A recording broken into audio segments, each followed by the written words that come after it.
Hello दोस्तों। तो एक बार फिर से स्वागत है आप सभी का अपने इस YouTube चैनल जीएस ज्ञान में। दोस्तों, आज हम इंडियन पॉलिटी में बात करेंगे हिस्टोरिकल बैकग्राउंड का, जो भारतीय राज व्यवस्था का ऐतिहासिक पृष्ठभूमि रहा है उस पे हम लोग चर्चा करेंगे, क्योंकि एग्जाम में भी जो है यहाँ से क्वेश्चन पूछे जाते हैं। बहुत से क्वेश्चन पूछे जाते हैं और यहाँ से जो है स्टूडेंट कंफ्यूज हो जाते हैं। बहुत से ऐसे चीजें हैं जो आप रिवीजन नहीं करेंगे बार बार तो आप कंफ्यूज हो जाओगे, एग्जाम में जो है आप आंसर नहीं दे पाओगे बिना रिवीजन का। तो हमने जो है यहाँ पे इस चैप्टर में चर्चा करेंगे हिस्टोरिकल बैकग्राउंड में कि कैसे जो है हमारा इंडियन पॉलिटी जो है, इंडियन कॉन्स्टिट्यूशन है, over the period of time कैसे डेवलप हुआ और कैसे जो है अंग्रेज ब्रिटिशर्स हमारे इंडिया में आए और किस तरह से जो है ग्रेजुअली उन्होंने देश पर एक जो है ट्रेडिंग कंपनी के रूप में आया था और कैसे जो है एक शासक बन गया और लगभग 200 सालों तक हमारे देश पर जो है उन्होंने राज किया। तो ये सब चर्चा करेंगे इसमें। और इसमें जो है हमने यहाँ पे पीपीटी बनाया है उस हिसाब से जो बाइलिंगुअल है, दोनों भाषा में हिंदी और इंग्लिश एक नोट के फॉर्मेट में है। जो स्टूडेंट का प्रॉब्लम होता है वो देखते हुए हमने ये पीपीटी बनाया है और आप लोग के साथ जो है ये शेयर कर रहे हैं, ताकि अगर आप पढ़े भी हैं कोई दिक्कत नहीं है, आपको रिवीजन होगा। जो पॉइंट आपने मिस कर दिया है बुक में या कहीं नहीं पढ़े हैं, अगर आप ये वीडियो देखिएगा तो हो सकता है आपको वहां से भी नॉलेज मिले। तो कोशिश करिए इस वीडियो को पूरा देखने का और अपने फ्रेंड्स के साथ, अपने कलीग के साथ, अपने रिलेटिव के साथ, जिस किसी को भी ज़रूरत है जो तैयारी करते हैं कॉम्पिटिटिव एग्जाम का, उसके साथ आप शेयर कर सकते हैं इसको। तो हम स्टार्ट करते हैं बिना देर किए। और इसी वीडियो में हम लोग बात करेंगे कि कैसे जो है इस चीज़ों सबको कैसे रिटेन किया जाए, क्योंकि सिलेबस इतना भास्ट है, चाहे आप यूपीएससी ले ले, बीपीएससी ले ले और अदर जो है कॉम्पिटिटिव एग्जाम ले ले, हर एक चीज़ को आप जो है बाय हार्ट नहीं कर सकते हैं। सभी चीज़ों को आपको जो है दिमाग में याद नहीं रख सकते हैं लॉन्ग लॉन्ग रन के लिए। तो यहाँ पे विजुअलाइज टेक्निक, माइंड मैप के थ्रू जो है हम लोग समझने की कोशिश करेंगे और रिवीजन के थ्रू जो है कैसे माइंड मैप के थ्रू, विजुअलाइज टेक्निक के थ्रू जो है उसको लॉन्ग रन के लिए, ज़्यादा दिनों के लिए रिटेन कर पाएंगे। तो इस पे भी चर्चा करेंगे और ये सभी स्टूडेंट का प्रॉब्लम है। इसी को देखते हुए ये वीडियो हमने बनाया है। चलिए बिना देर किए शुरू करते हैं, आगे बात करते हैं हिस्टोरिकल बैकग्राउंड पे। सबसे पहले हम चर्चा करेंगे अराइवल ऑफ ब्रिटिश। ब्रिटिशर्स जो थे हमारे देश में कैसे आगमन किए के बारे में चर्चा करेंगे। हम सब पढ़े हैं और जानते भी हैं, जो भी स्टूडेंट है उनको पता होगा कि 1600 ईस्वी में जो है ब्रिटिशर्स इंडिया में आए as a trader, East India company के रूप में जो है हमारे इंडिया में आए। और उसको जो है ब्रिटिश के जो क्वीन थे उस समय, एलिजाबेथ प्रथम, उन्होंने जो है ईस्ट इंडिया कंपनी को परमिशन दिया कि आप इंडिया में जाइए और व्यापार कीजिए। वहां से उसको परमिशन मिला और वो इंडिया आए as a East India company, as a trader. और हमारे इंडिया में आकर उन्होंने धीरे धीरे जो है व्यापार शुरू करना स्टार्ट किए। इसके बाद जो है कुछ दिनों के बाद, 2-4 साल बाद जो है यहाँ पे जहांगीर, जो कि मुगल शासक थे इंडिया में उस समय, उन्होंने जो है ब्रिटिशर्स को परमिशन दे दिया कि आप यहाँ पे व्यापार कर सकते हैं, अपना फैक्ट्री लगा सकते हैं। तो ये एक जो है इनिशियल फेज था जहाँ पे उनको परमिशन मिल गया और अपना फैक्ट्री बैठाने का। तो उन्होंने इसी दौर में जो है अपना जो है व्यापार को और धीरे धीरे बढ़ाना चालू किया। अब दूसरा पॉइंट देखते हैं आगे क्या हुआ। आगे जो है जब परमिशन मिल गया उनको जहांगीर से, जो कि मुगल शासक थे, उसके बाद क्या किया, establishment of trading centre. Britishers जो थे, ईस्ट इंडिया कंपनी जो थे, वो अपना फैक्ट्री जो है धीरे धीरे सब जगह लगाना चालू कर दिया। तो सबसे पहले जो है उन्होंने मसूलीपट्टनम, जो कि आंध्र प्रदेश में है, वहां पे अपना फैक्ट्री उन्होंने सबसे पहले 1611 ईस्वी में स्थापित किया, जो कि अस्थाई था। याद रखिएगा, अस्थाई, अस्थाई नहीं था, अस्थाई था। ये लगाया था आंध्रा तट पे। और इसके बाद जो है सूरत में जो है सबसे पहला परमानेंट फैक्ट्री इन्होंने स्थापित किया अस्थाई रूप से जो है। ये 1613 ईस्वी में जो है अपना सूरत में स्टार्ट किया। इसीलिए कहा जाता है कि ब्रिटिशर्स ने, अंग्रेजों ने सबसे पहला फैक्ट्री जो है अपना सूरत में स्थापित किया था। तो ये परमानेंट फैक्ट्री था, लेकिन उससे पहले जो था 1611 ईस्वी में मसूलीपट्टनम आंध्र प्रदेश में उन्होंने अस्थायी रूप से अपना एक फैक्ट्री स्टार्ट किया था।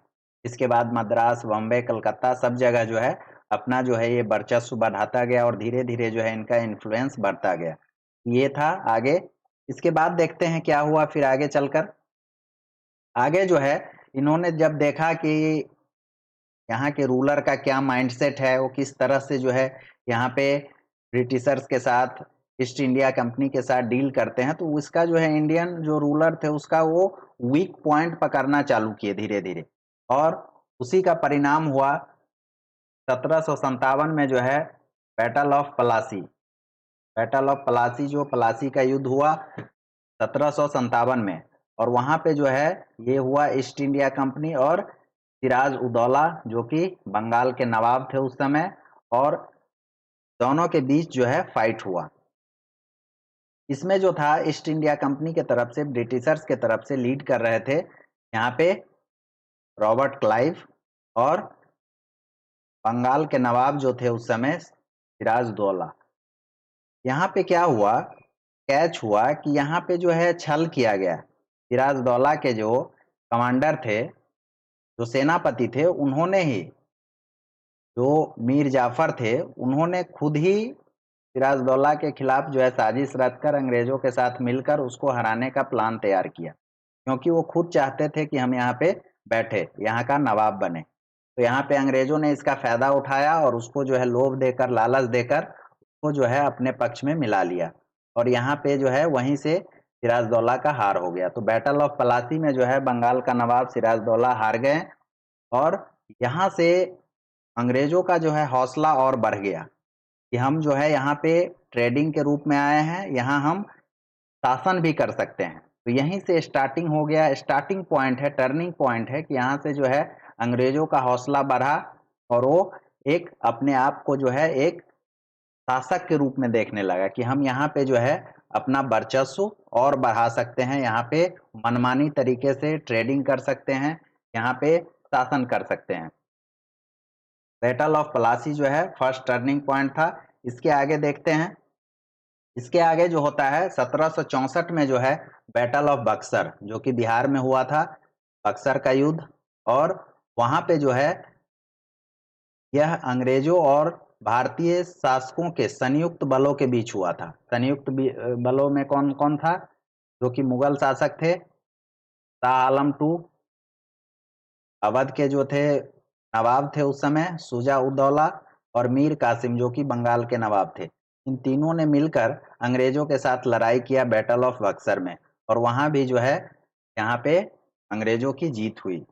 तो यहीं पे जो है शाह आलम टू को बाई फोर्स जब हार गए, तो अंग्रेजों ने क्या किया, यहाँ पे एक संधि करवाया उससे, तो हम लोग इलाहाबाद संधि के नाम से जानते हैं, जो कि 1765 ईस्वी में हुआ था। और इसी संधि के बाद, इसी संधि में जो है वो जो है दीवानी राइट मिल गया था अंग्रेजों को, दीवानी राइट मिला था। यहाँ से क्वेश्चन आते हैं, ये सब कॉन्सेप्ट है, आपको एक माइंड मैप के थ्रू, विजुअलाइजेशन टेक्निक के थ्रू जो है आपको समझना पड़ेगा कि किस तरह से जो है इवेंट्स घटे हैं।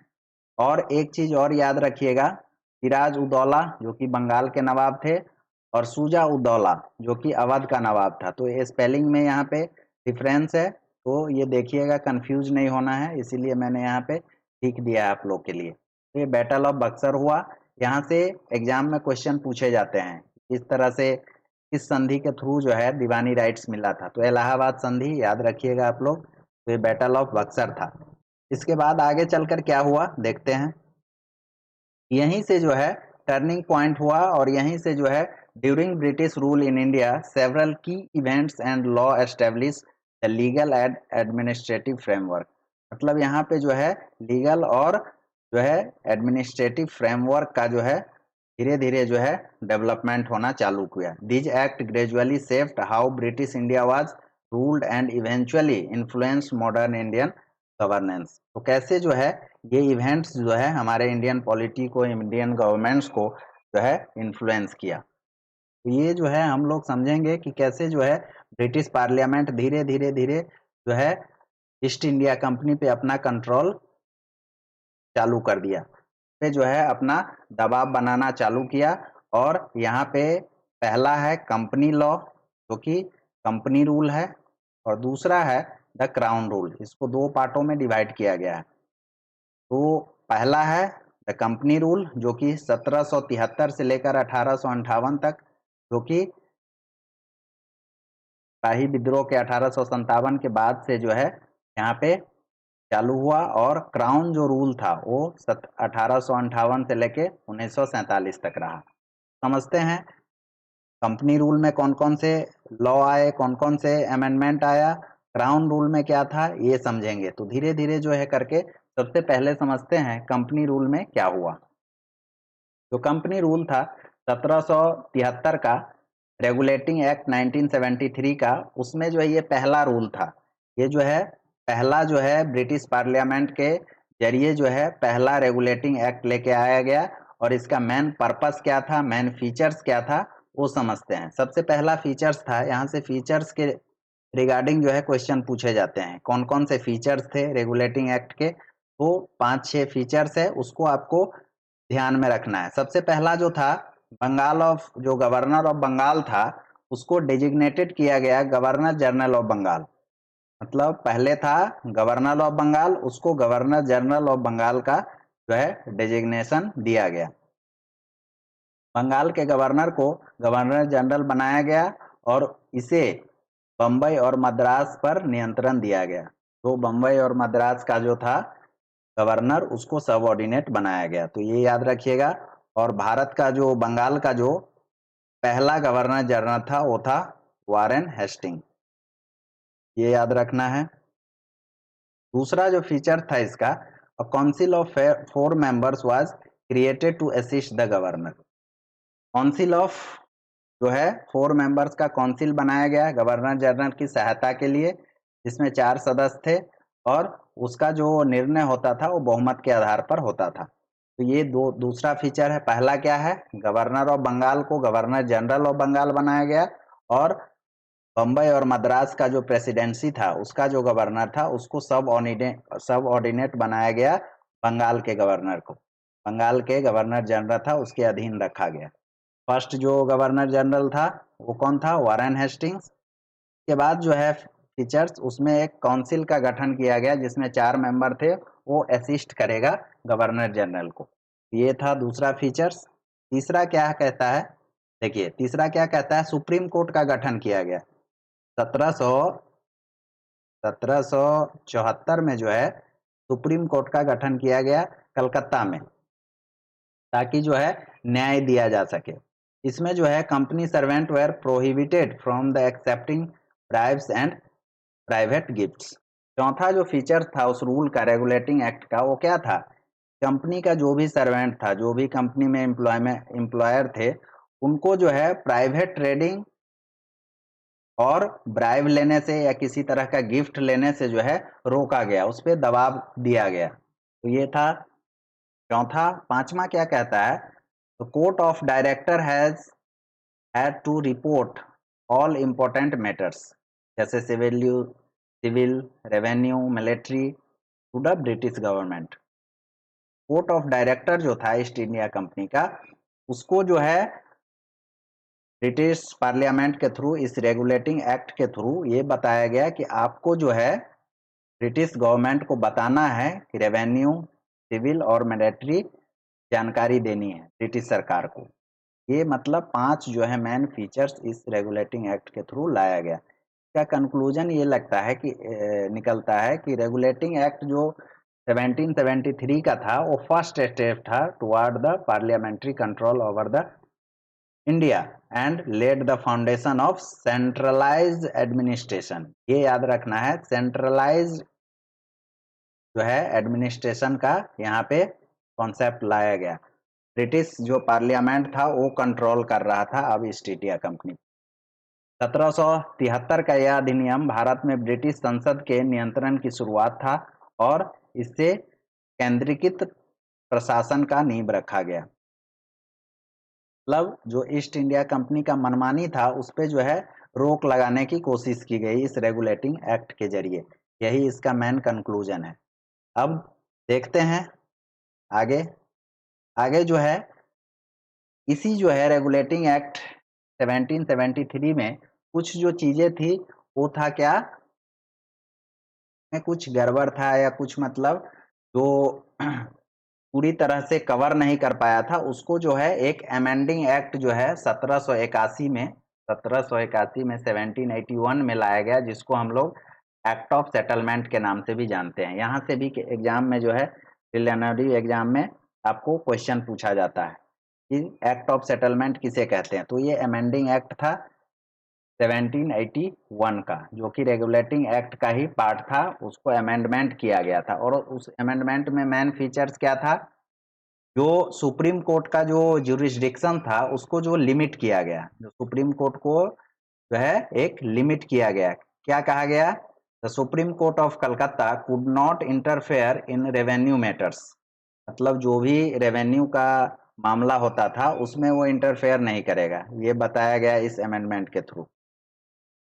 के बाद its authority was restricted mainly to British subject. British जो भी कर रहा है उसको करने दिया जाए, उस पर कोई किसी तरह का जो है रिस्ट्रिक्शन सुप्रीम कोर्ट नहीं लगा सकता था। यही टसल था सुप्रीम कोर्ट और उस समय ईस्ट इंडिया कंपनी के बीच।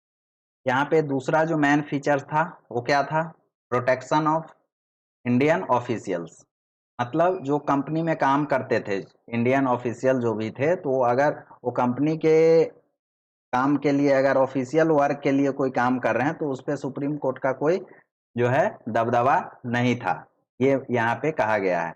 Indian officials working under the governor general were protected from the court interference for official act. जो ऑफिशियल काम कर रहा था इंडियंस, उसके लिए गवर्नर जनरल के अंदर में था, उस पे जो था सुप्रीम कोर्ट का कंट्रोल नहीं था, उस पे इंटरफेयर नहीं कर सकता था। ये तीसरा मतलब दूसरा जो मेन फीचर था वो था अमेंडिंग एक्ट 1781 का। तीसरा जो है रेवेन्यू मैटर्स एक्सक्लूडेड। पहले ही हमने चर्चा किया था, जो भी रेवेन्यू का मैटर होगा उसको अलग किया गया सुप्रीम कोर्ट के अथॉरिटी से। चौथा जो था clarification of laws.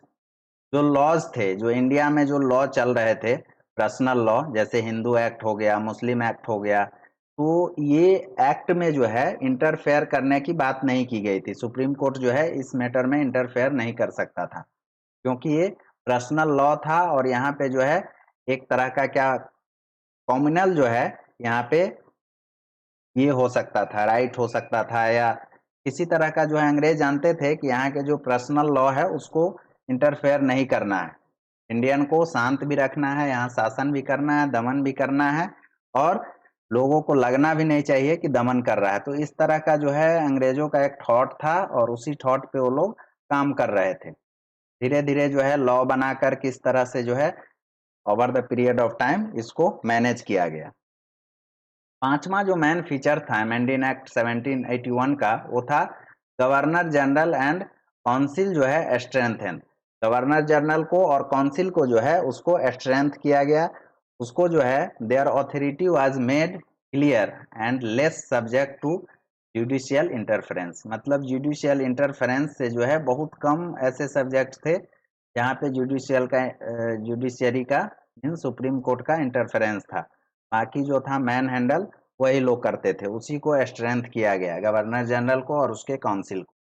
Council 4 member का जो काउंसिल था जो गवर्नर जनरल को हेल्प कर रहा था, उसको जो है बहुत से मैक्सिमम सब्जेक्ट से जो है जुडिशियल रिव्यू से, जुडिशियल इंटरफेरेंस से जो है अलग किया गया था। तो यही उस जो रेगुलेटिंग एक्ट 1773 में जो छूट गया था उसी को सुधार करने के लिए जो है अमेंडिंग एक्ट 1781 लाया गया, जिसको हम लोग एक्ट ऑफ सेटलमेंट के नाम से भी जानते हैं। तो ये हो गया। आगे देखते हैं। आगे इसका हिंदी है, इंग्लिश में था और हिंदी में भी यहाँ दे दिया गया है। सुप्रीम कोर्ट की शक्तियाँ को सीमित की गई, भारतीय अधिकारियों को जो है जो इंडियंस थे उसको सुरक्षा दिया गया, जो भी गवर्नर जनरल के साथ काम करते थे उसको। राजस्व मामले में जो है सुप्रीम कोर्ट का हस्तक्षेप को कम किया गया। धार्मिक व्यक्तिगत कानूनों को जो है सम्मान दिया गया, यहाँ पे जो है कोर्ट का कोई इंटरफेरेंस नहीं होगा उस तरह से। और गवर्नर जनरल और काउंसिल को जो है मजबूत किया गया। तो यही था मेन उद्देश्य था, इसीलिए मैंने हिंदी और इंग्लिश दोनों में लेकर आए हैं।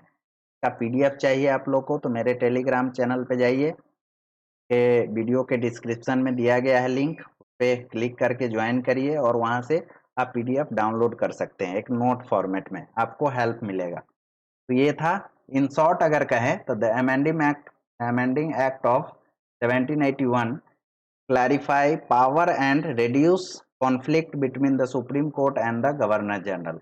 गवर्नर जनरल और सुप्रीम कोर्ट में जो एक तरह का कॉन्फ्लिक्ट था उसको जो है यहाँ पे क्लियर किया गया, वो सब्जेक्ट को जो है सही तरीके से डिफाइन किया गया कि किसका क्या अधिकार है, किसका कहाँ सीमित अधिकार है। इस तरह के इसका मेन विशेषता था अमेंडिंग एक्ट का। आगे अब देखते हैं, आगे जो आता है रेगुलेटिंग एक्ट के बाद अमेंडिंग एक्ट, और उसके बाद जो आता है वो आता है पिट्स इंडिया एक्ट। पिट्स इंडिया एक्ट के नाम से जानते हैं इस एक्ट को, वहाँ के जो प्राइम मिनिस्टर थे वो पिट्स थे उस समय, और उसी के नाम पे जो है इंडियन पिट्स इंडिया एक्ट जो है 1784 में जो है लाया गया। इसका मेन फीचर्स क्या था वो समझ लेते हैं। यहाँ पे जो है सबसे पहले जो है दोहरी शासन प्रणाली का जो है यहाँ पे जो है शुरुआत हुआ था। The act introduce dual system of government. Dual system कैसे, एक था पॉलिटिकल अफेयर्स और दूसरा जो है कॉमर्शियल अफेयर्स को, दोनों को अलग अलग किया गया। जो भी पॉलिटिकल अफेयर्स होगा उसके लिए जो है ब्रिटिश गवर्नमेंट को आपको इन्फॉर्म करना है, इसके लिए जो है आगे बोर्ड ऑफ कंट्रोल बनाया गया। पॉलिटिकल अफेयर्स, जो पॉलिटिकल मैटर होगा उसको जो है बोर्ड ऑफ कंट्रोल के जरिए जो है रेगुलेट किया जाएगा। क्या किया गया, पॉलिटिकल अफेयर्स के लिए बोर्ड ऑफ कंट्रोल का जो है क्रिएशन किया गया to supervise civil, military and revenue affairs of India. Civil, revenue और मिलिट्री अफेयर्स को जो है बोर्ड ऑफ कंट्रोल उसको हैंडल करने का काम दिया गया पॉलिटिकल अफेयर्स में। और कॉमर्शियल अफेयर्स जो था वो ईस्ट इंडिया कंपनी का जो बोर्ड ऑफ डायरेक्टर था वो कंटिन्यू जो है मैनेजमेंट करते रहे कॉमर्शियल एक्टिविटी को। ये कहा गया पिट्स इंडिया एक्ट 1784 में। तीसरा जो मेन फीचर था इसका ये क्या था, the court of directors continue to manage commercial activity, ये हमने जान लिया। के बाद जो है चौथा पॉइंट वो क्या कहता है, सेक्रेट कमिटी बनाया गया, एक जो है गुप्त जो है समिति बनाया गया जो कि 3 डायरेक्टर था उसमें, और उसको फॉर्म किया गया to receive order from the board of control. Board of control से जो भी ऑर्डर आएगा उसको जो है देखने के लिए, उसको मैनेज करने के लिए जो है एक सेक्रेट कमिटी बनाया गया जो कि 3 डायरेक्टर थे उसमें, गुप्त समिति बनाया गया। इसके बाद जो है पांचवा जो है main features Pitt's India act का वो है companies territory in India were term as British possession in India.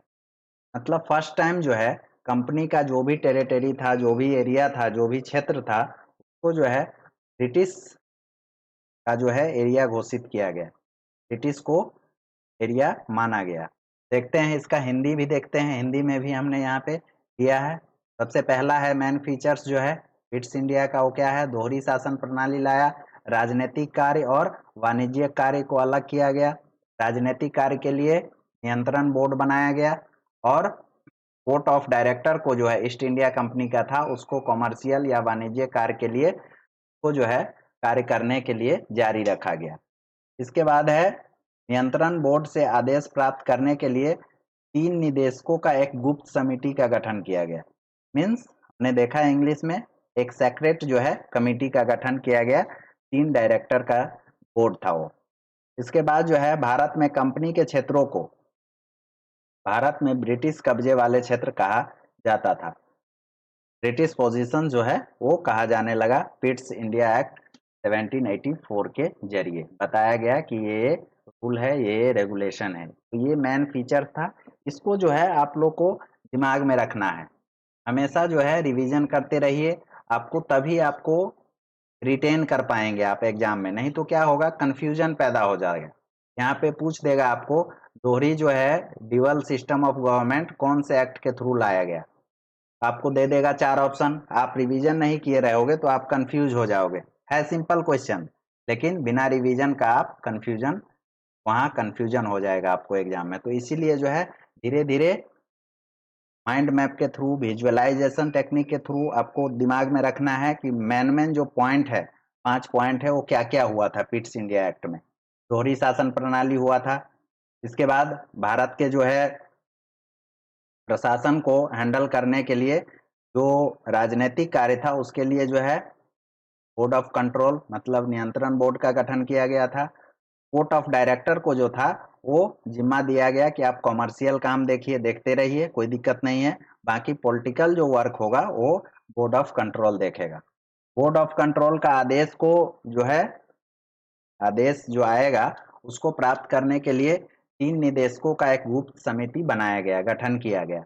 और 5वां जो पॉइंट है, भारत में जो कंपनी का क्षेत्र था उसको जो है ब्रिटिश पोजीशन बताया गया, भारत में ब्रिटिश कब्जे वाला क्षेत्र बताया गया इस एक्ट के थ्रू। तो यही मेन 4-5 जो है मेन फीचर्स था पिट्स इंडिया एक्ट का। और आगे देखते हैं। तो ये था दोस्तों मेन, हमने सोचा कि यहाँ तक पिट्स इंडिया एक्ट तक देख लिए हम लोग। थैंक यू, फिर मिलते हैं नेक्स्ट वीडियो में और कवर करेंगे आगे क्या सब है।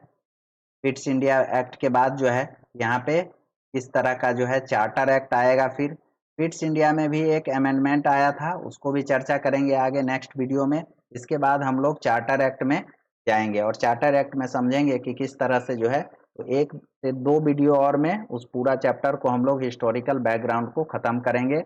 ये इम्पोर्टेंट था। अगर आप लोग को भी ये हेल्पफुल लगा होगा तो लाइक करिए, चैनल को सब्सक्राइब करिए, सपोर्ट करिए।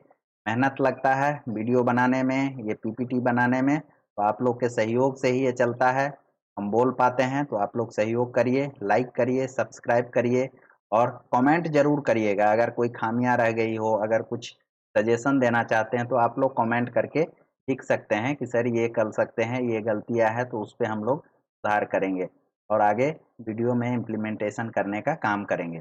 Thank you so much.